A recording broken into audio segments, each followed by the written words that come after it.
Hello everyone, on today's video I will show you how to sort out the issue with your brake pad wear sensor. So you might get error message. I will show you how it looks like. So you go to services and then control messages, and there is a message which is saying brake pads replace. So it might mean, and in most of the cases it should mean, that your brake pads are worn out and you have to replace them.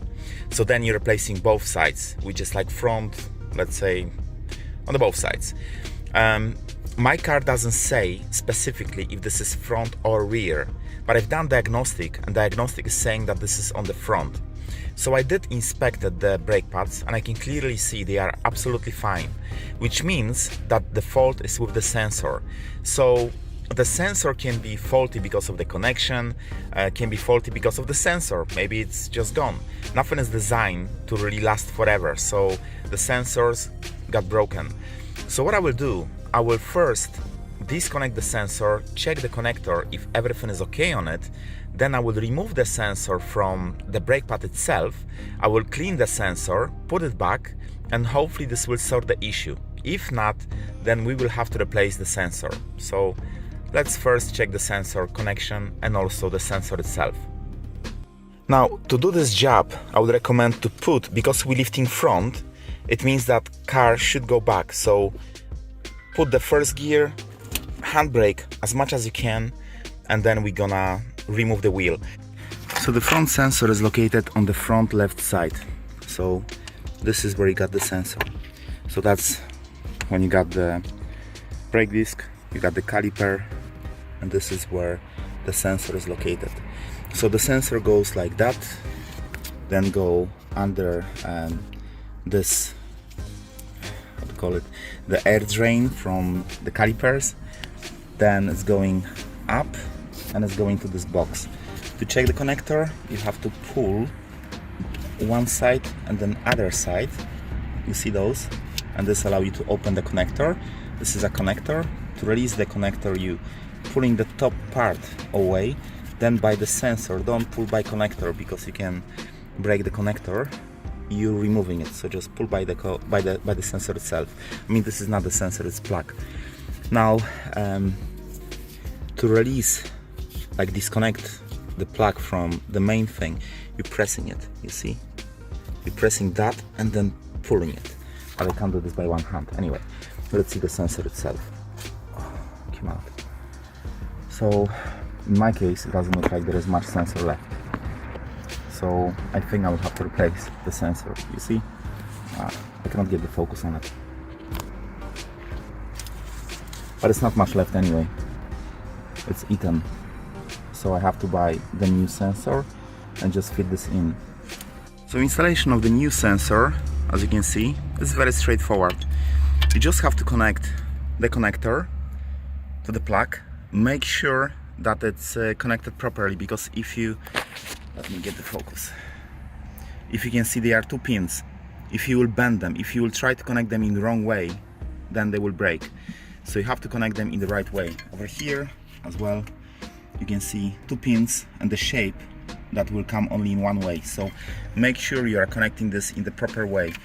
When you connect this, you adding it to the proper place where you got holder for the connector, this one, and then you fitting this to this position again, and then this goes under this small valve.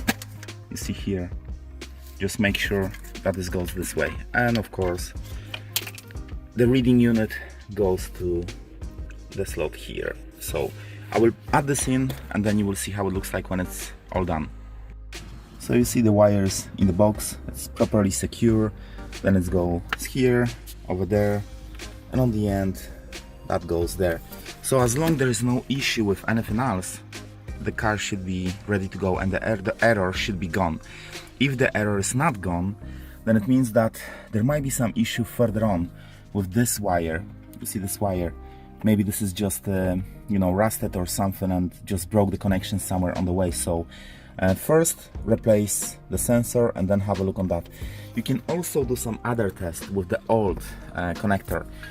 I know that this is covered, but what you can do is just cut the wire and then join them together, and this should remove the error. If it didn't, then possibly there is a fault somewhere further on.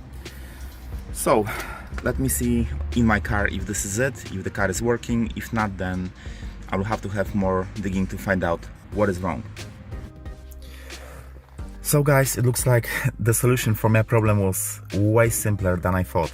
So I knew that there is a setting in the car where you can reset the service function.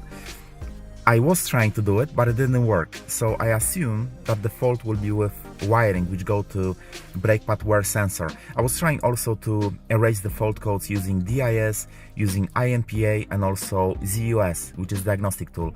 And none of them was able to reset that. So that's why I assume the problem is with wirings that go to the sensor.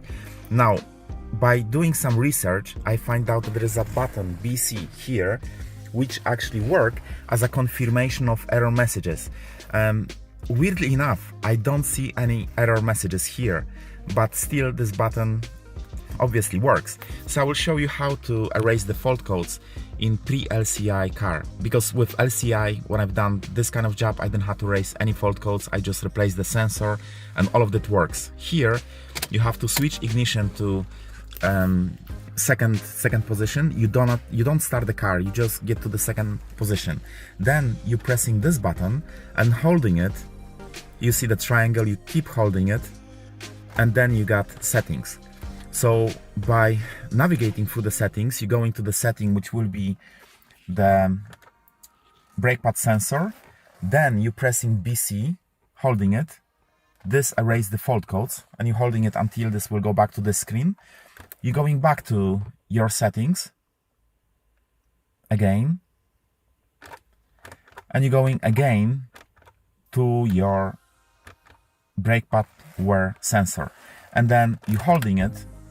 It will ask if you want to reset. Oh, it didn't. Okay, maybe I give it too much time. So where is it? Yeah, you're holding it. It will ask. Oh, it didn't ask. Okay, this one is resetted.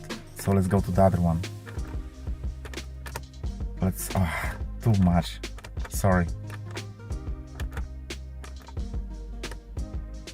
You holding it? It will. Okay, I've done it too many times in this case. I will have to drive the car to be able to get to the point where I can reset this again. But you holding it, it will ask if you want to reset. You holding it again, and this time it should reset the count. So as you can see, I'm going to my settings, service, control messages. There is nothing. I will start the engine,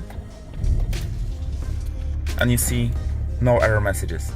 So it looks like with pre-LCI cars, you might need to do some fun with your car to actually reset the fault. Anyway, I hope this video was useful for you. If you got any other ideas, any other help for other users, then please leave it in the comment. This will definitely help everyone else. So thank you very much for watching, and as always, I wish you a good day.